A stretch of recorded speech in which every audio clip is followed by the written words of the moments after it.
અમદાવાદમાં પત્રકાર ઉપર કરાયેલ ફરિયાદના પડઘા કેશોદમાં પડ્યા છે। કેશોદ આમ આદમી પાર્ટીનું પત્રકારોને ન્યાય મળે તે માટે ડેપ્યુટી કલેક્ટરને આવેદનપત્ર આપવામાં આવ્યું છે। આપ પાર્ટીએ અમદાવાદમાં પત્રકાર ઉપર ઘાટલોડિયા પોલીસે કરેલી ફરિયાદની ઘટનાને વખોડી કાઢી આવેદનપત્ર આપ્યું છે।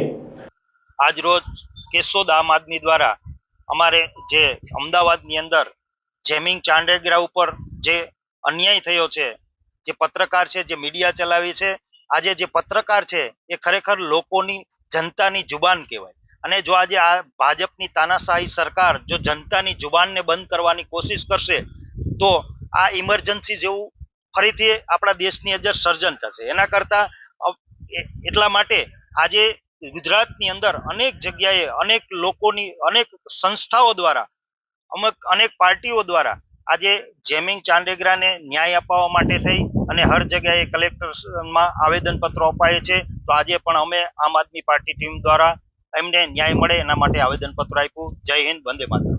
અમદાવાદના મીડિયાના પત્રકાર જેમિંગ ચાંડેગરાએ મુખ્યમંત્રીના ઘાટલોડિયા વિસ્તારમાં સ્ટિંગ ઓપરેશન કરી દારૂનો અડ્ડો ખુલ્લો પાડ્યો હતો।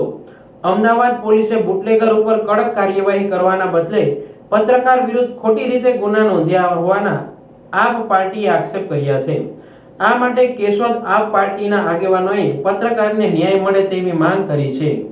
આમ આદમી પાર્ટી કેશોદ શહેર પ્રમુખ મહેશભાઈ મકવાણા હાલમાં થોડા દિવસો પહેલા અમદાવાદમાં મીડિયા પત્રકાર મિત્ર છે એ ડ્રોન ઉડાડી અને અમુક વિસ્તારમાં જ્યાં ગેરકાનૂની રીતે દારૂનું વેચાણ કરવામાં આવે છે આવા અડ્ડાઓ જે છે એને ડ્રોન મારફતે બતાવવામાં આવે છે અને ખુલ્લેઆમ આને ખુલ્લું પાડવામાં આવે છે। ત્યારબાદ આ પ્રક્રિયા આગળ વધે છે। પોલીસ ખાતું આ જે બુટલેગર છે એને પકડે છે।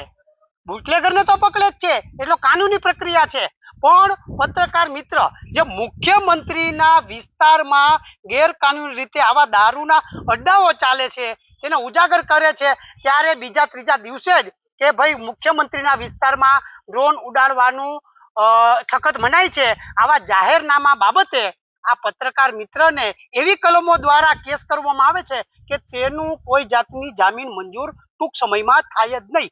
આ બાબતને આમ આદમી પાર્ટી અને જાહેર જનતા ગુજરાતી સખત શબ્દોમાં વખોડે છે, કારણ કે પત્રકાર મિત્રે જે કાર્ય કર્યું છે એ સરાહનીય છે અને આ સરાહનીય કાર્યના બદલે પત્રકારને બિરદાવવા જોઈએ। અમારું એવું કહેવું છે કે પત્રકાર મિત્રને બિરદાવવા જોઈએ, પણ ગુજરાત સરકાર આજે જ્યારે ખુલ્લી પડે છે ત્યારે તે પત્રકાર મિત્રને કે અમુક કેસોમાં બિરદાવવાના બદલે ઉલટા કેસ કરી અને એ લોકો પત્રકારોને સજા કરવામાં આવે છે। આ ખરેખર ગેરકાનૂની છે। ભાજપ સરકારે વિચારવું જોઈએ કે ભાજપ સરકાર ઘણી જગ્યાએ ખુલ્લી પડે છે।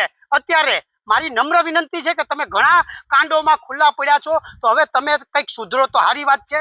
ભાજપ સરકારને મારી વિનંતી છે, કારણ કે તમે ઘણી જગ્યાએ તમારા કાંડ જે છે ભ્રષ્ટાચાર અને ઘણા બધા કાંડ છે, ક્યાંય રેપ થયા હોય તો ભાજપના માણસોને છાવરી લેવા, એની ઉપર કેસ ન થવા દેવો વગેરે વગેરે બાબતોમાં ઘણી જગ્યાએ ખુલ્લું પડે છે। તો આવું ન થવું જોઈએ। અમારી માંગણી છે કે પત્રકાર મિત્રને ન્યાય મળવો જોઈએ અને એના ઉપર જે ખોટો કેસ થયો છે એને રદ કરવામાં આવે એવી અમારી માંગણી છે। જય હિન્દ, જય ભારત।